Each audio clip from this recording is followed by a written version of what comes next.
L'exploit Kelp met en évidence un problème avec les prêts défis non isolés, les dirigeants de crypto. La contagion de l'exploit Kelp aurait pu être contenue, mais au détriment de l'efficacité du capital, selon le fondateur de Curve Finance.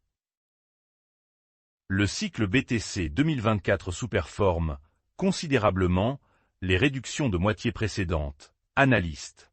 La volatilité et la hausse ont diminué à chaque cycle de réduction de moitié du Bitcoin, mais la nouvelle dynamique pourrait ne pas être permanente, selon Alex Thorne de Galaxy. Les stablecoins ne constituent pas une menace pour les banques à court terme, analyste de Moody's. L'interdiction des pièces stables à rendement et une infrastructure de paiement robuste aux États-Unis signifient que les pièces stables ne rongeront pas la part de marché des banques.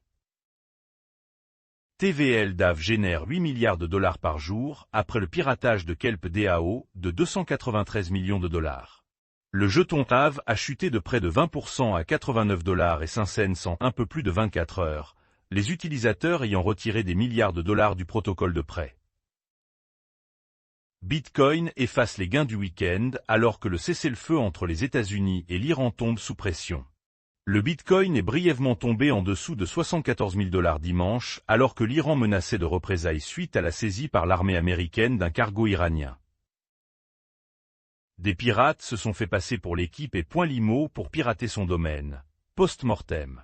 Le PDG d'Izidn, Mark Jeftovic, a déclaré que l'attaque d'ingénierie sociale était très sophistiquée et que la société menait une enquête plus approfondie pour déterminer comment la violation s'est produite.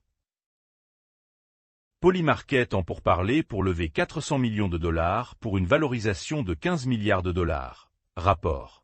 La valorisation potentielle de 15 milliards de dollars de Polymarket le placerait toujours en dessous de la valorisation de 22 milliards de dollars de la plateforme concurrente Kalshi lors de son dernier cycle de financement. La société d'hébergement cloud Vercel confirme le piratage limité des informations utilisateurs. Vercel a confirmé qu'elle avait été compromise après qu'un membre d'un forum de piratage ait mis en vente les informations de l'entreprise pour 2 millions de dollars.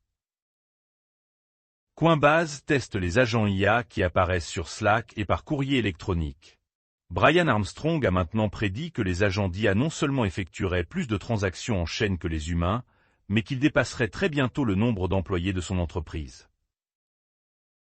Saylor taquine les achats, plus importants, de BTC quelques jours après les dividendes bimensuels flottants. Michael Saylor, de Strategy, a publié dimanche « Pensez encore plus grand », une semaine seulement après avoir divulgué un achat de Bitcoin d'1 milliard de dollars. La BRI prévient que les pièces stables en dollars pourraient mettre à rude épreuve les banques et la politique. Le directeur général de la BRI, Pablo Hernandez de COS, a déclaré que les pièces stables en dollars américains pourraient présenter des risques pour la stabilité financière et a exhorté à une coordination mondiale plus forte en matière de réglementation. Layer Zero dit que la configuration de Kelp a provoqué un exploit, alors que les questions sur la perte d'AV se multiplient. Layer Zero a déclaré que la configuration DVN de Kelp était à l'origine de l'exploit de 290 millions de dollars. Alors que les investisseurs se demandaient quel protocole allait intervenir pour combler le déficit. Les entrées de fonds cryptographiques ont atteint 1,4 milliard de dollars au cours de la deuxième semaine la plus forte depuis janvier.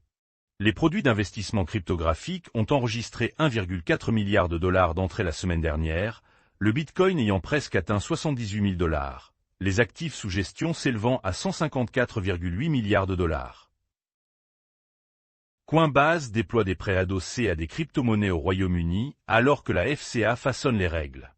Coinbase a lancé des prêts USDC pour les utilisateurs britanniques soutenus par BTC, ETH et CBETH, élargissant ainsi son produit d'emprunt alors que la Grande-Bretagne s'oriente vers un régime de réglementation de la cryptographie. La stratégie achète 34 164 bitcoins pour 2,5 milliards de dollars, les avoirs dépassant les 800 000 BTC.